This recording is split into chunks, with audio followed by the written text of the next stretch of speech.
asalaamaaleykum mbokki Sénégal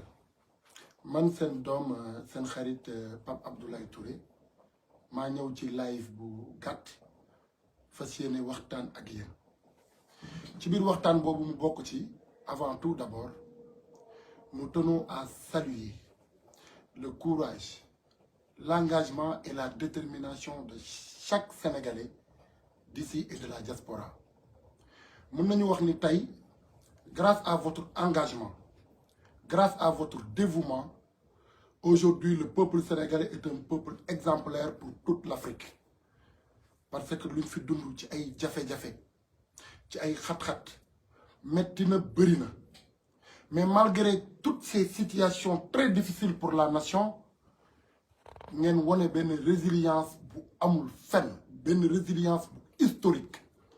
D'ailleurs loolu moo leen permettre yéen le peuple sénégalais ngeen jug massivement le dimanche passé yem ak 24 mars 2024 ngeen dem dès le matin ci bureau de vote yi fees fa del loolu ñu leen ciy félicité parce que kenn amul mérite bi ku dul le peuple sénégalais. ñu nekk ci contexte bu particulier, un contexte très particulier du moins boo xamante ni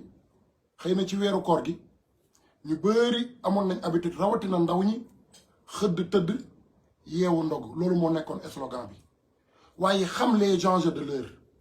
xam fi situation bi toll ak avenir u réew bi nga xamante ne moo doon joué ci élection présidentielle yi looloo waral bi ngeen xëddee am nañu yaakaar ni sax ñu bëri ci yéen tëddaatuñu ndax bu ñu demee ci centre de vote yi fekk nañ leen fa ngeen fees fa del au-delà de ça ngeen sànni seen xob exprimer seen voix ba pare continuer toog ci centre de vote yi malgré le ramadan sécuriser seen ay vote ba looloo jur tey li mu jur moo tax kenn amul mérite kenn dong moo am mérite muy le peuple sénégalais. xeex am na solo lool wàcc ci terrain bi am na solo lool waaye lu ko ëpp solo mooy mbañ gàcce yi te mbañ gàcce yooyu suñ demee tey ba am benn pourcentage bu plus de 61% comme participation sant yàlla ñu ciy féliciter toute la population sénégalaise di ci féliciter particulièrement cette jeunesse, cette formidable jeunesse engagée, debout, déterminée à écrire sa propre histoire. Et désormais, vous avez écrit votre propre histoire. Soyez fiers de vous parce que nous sommes très fiers de vous. En tout cas, c'est un honneur pour moi de faire partie de cette formidable jeunesse. ñu ngi leen di masaw ci yi fi jot a xew ñu ngi leen di masaw ci xat-xat yi ngeen dund waaye ñu ngi saluer seen courage pour seen résilience pour mën a faire face et mën a changer la situation. Donc félicitations à vous. Nos félicitations pour aussi notre tout nouveau président de la République, son excellence monsieur Bassirou Diomaye Diakhar Faye. xeex bi am na solo lool waaye aujourd'hui kenn naatablewul ni moom mooy incarner le projet. ñu ngi koy féliciter sous réserve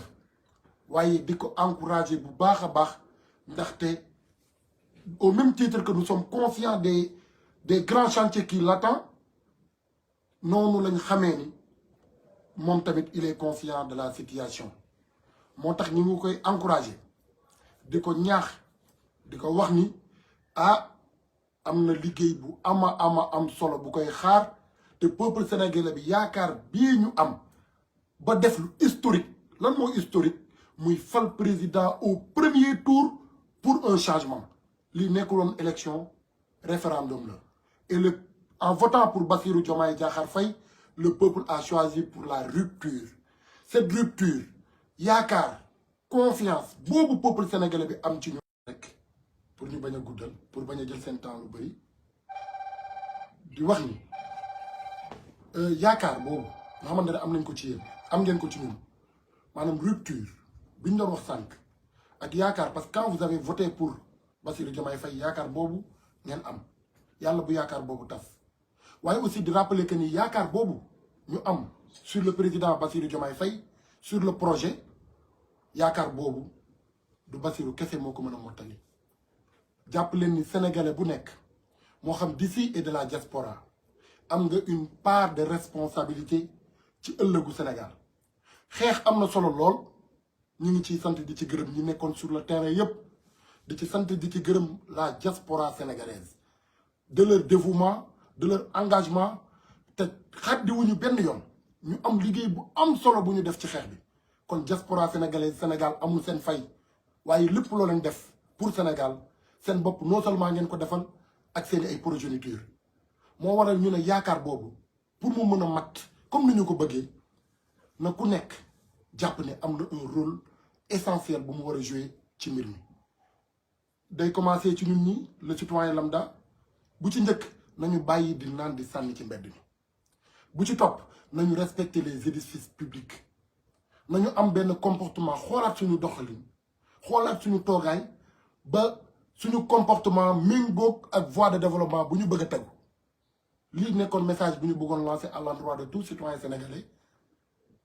di leen sant bu baax encore une fois di leen gërëm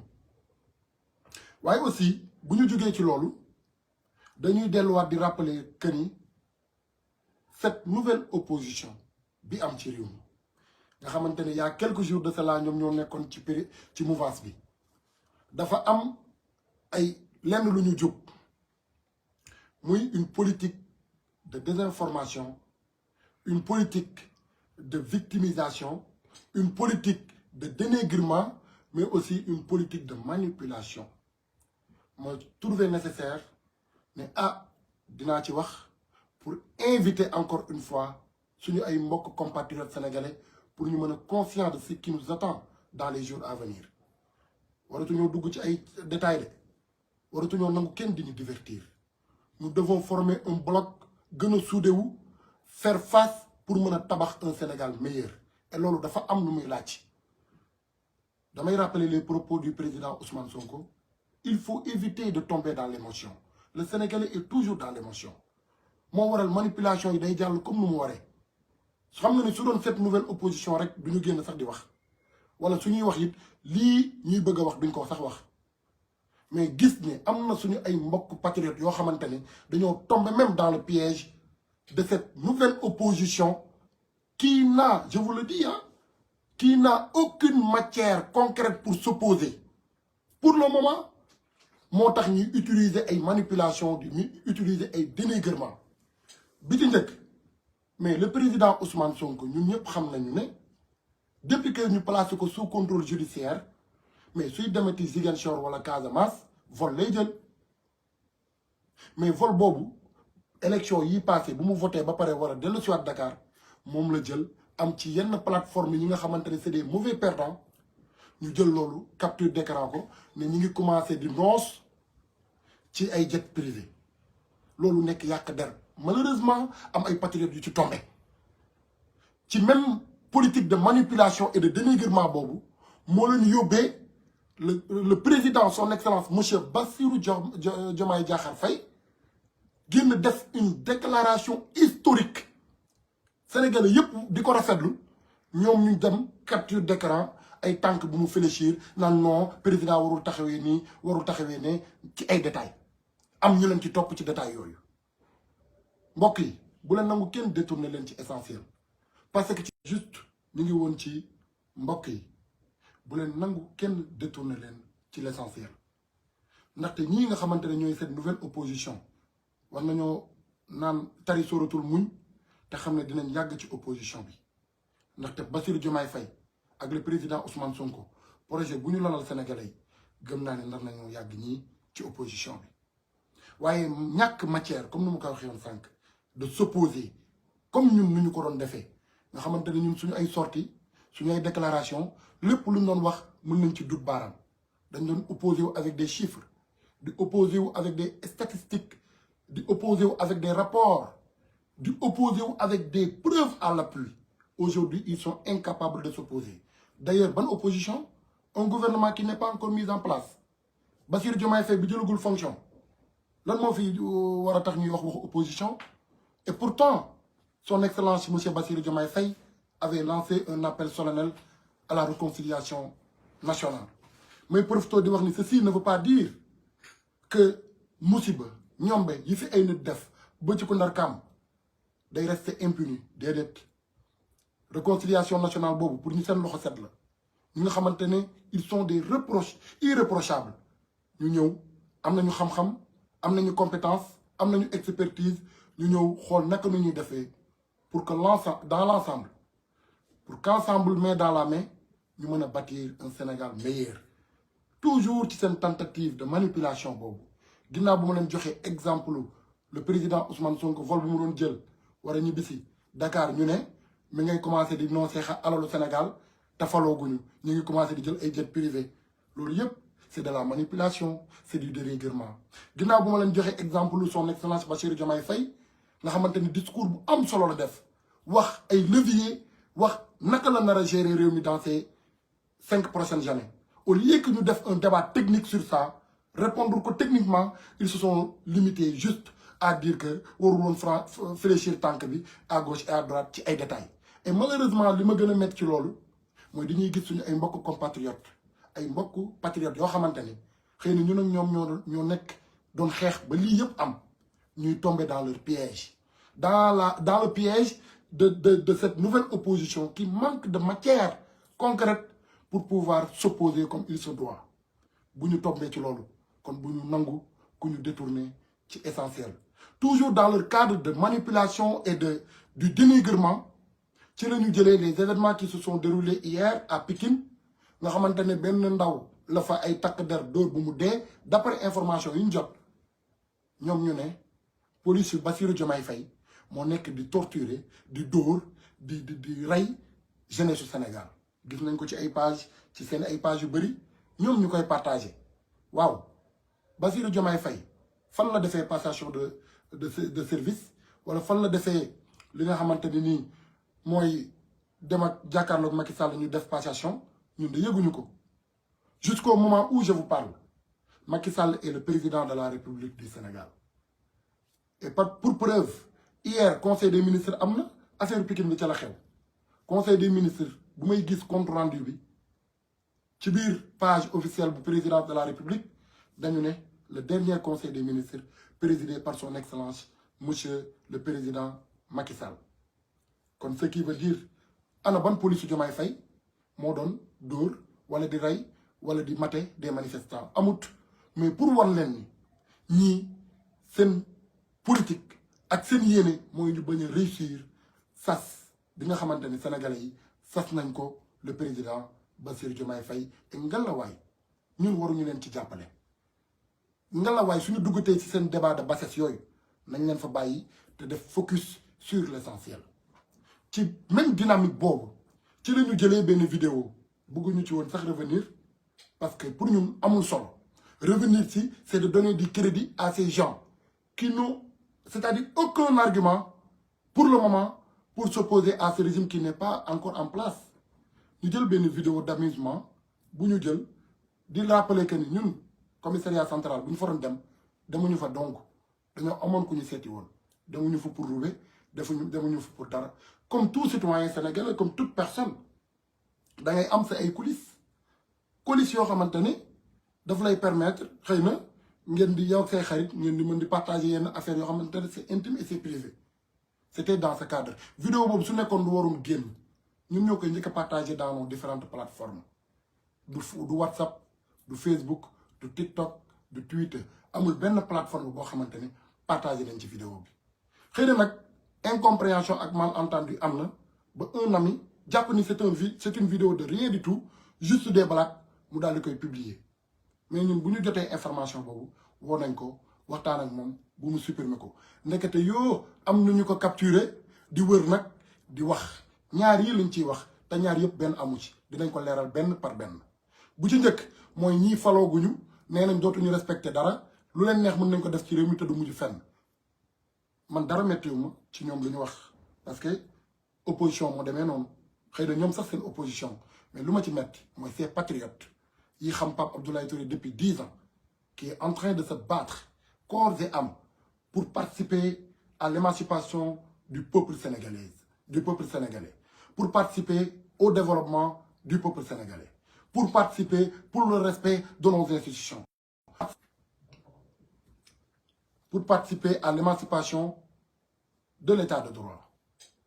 Donc ku xam Pape Abdoulaye Touré xam nga ne mënuma tenir genre propos yooyu et ñu bëri ñuy commentaire malheureusement ils n'ont pas écouté les mots yi ñu doon wax ci biir vidéo bi c'est ce qui est malheureux c'est ce qui est triste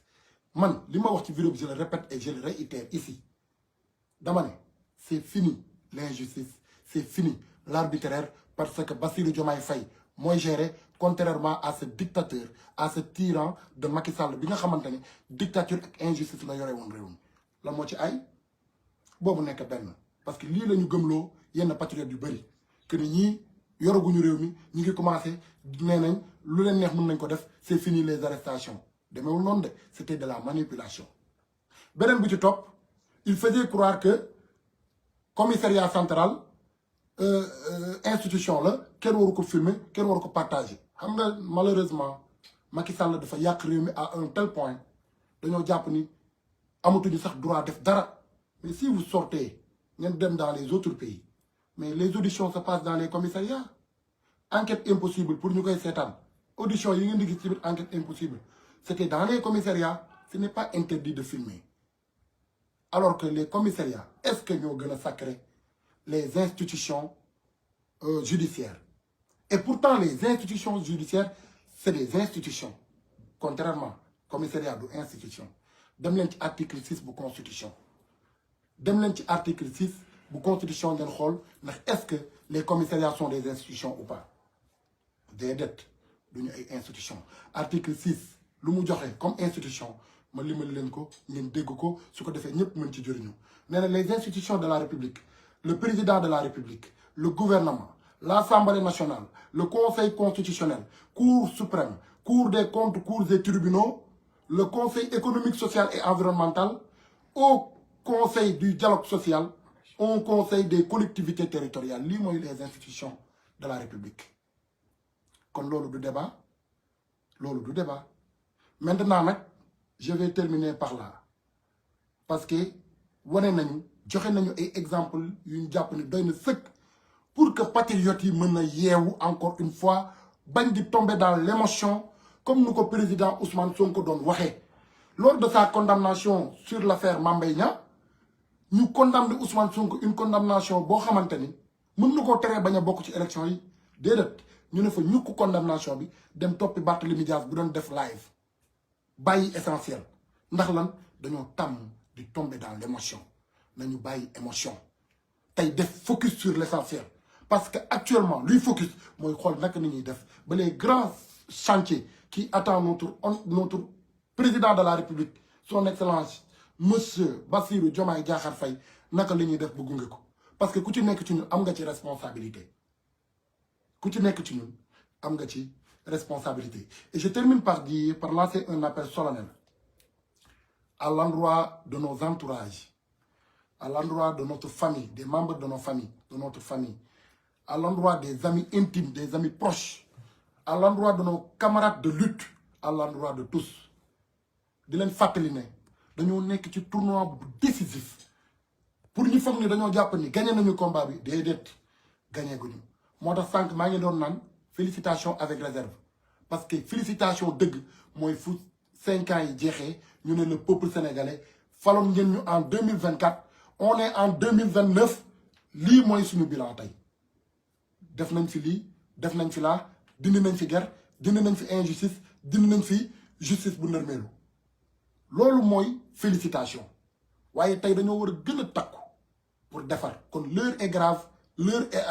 est au travail l'heure est à la concentration maximale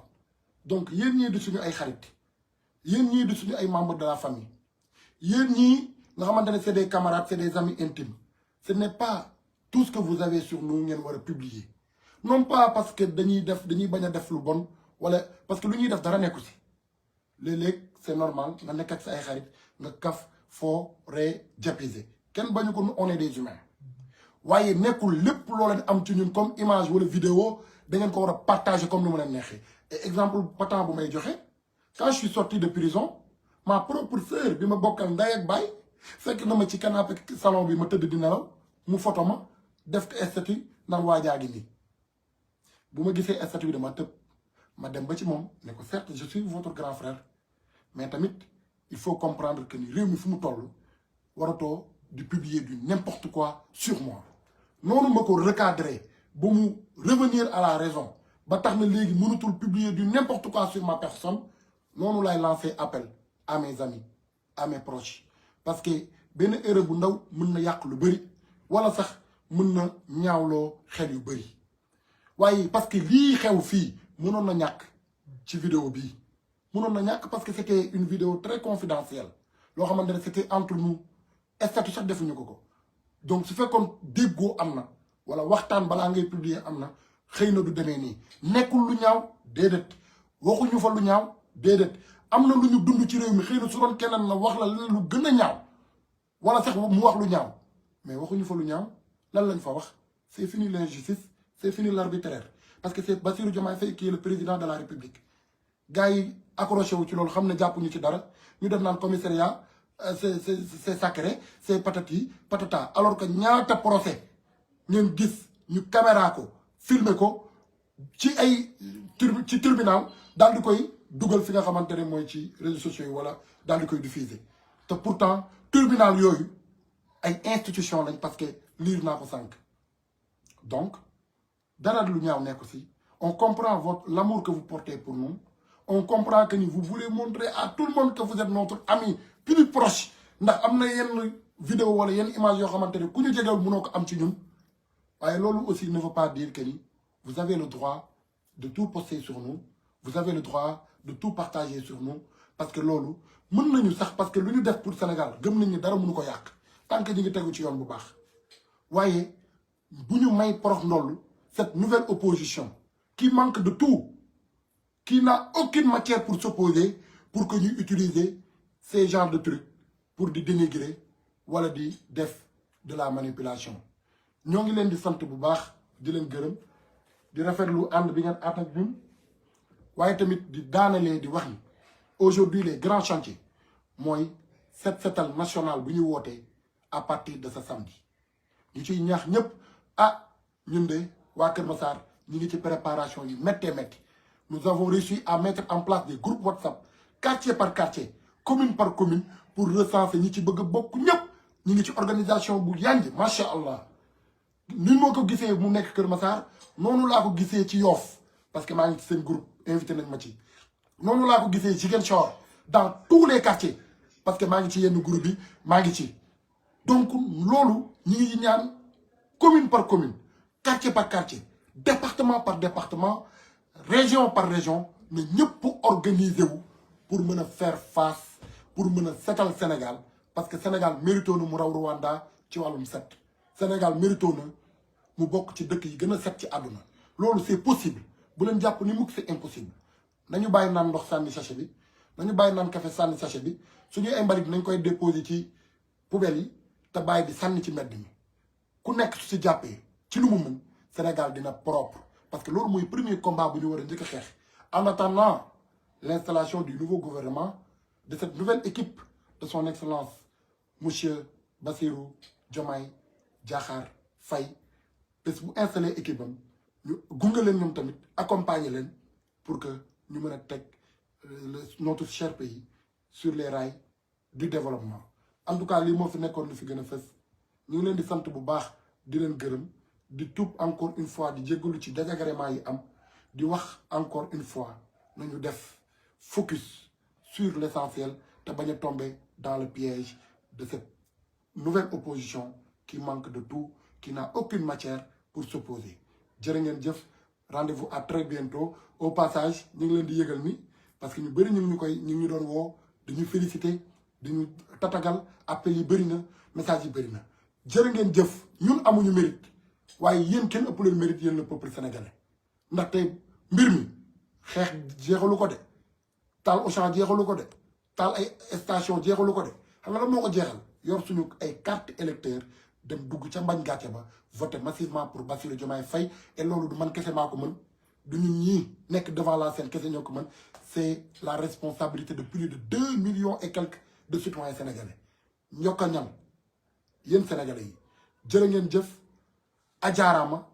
ñu ngi leen di sant bu baax a baax di leen gërëm di leen wax nag après campagne yi et tout ça ñu ngi continuer suñu ay traitement dans une clinique sur place jërë ngeen jëf merci beaucoup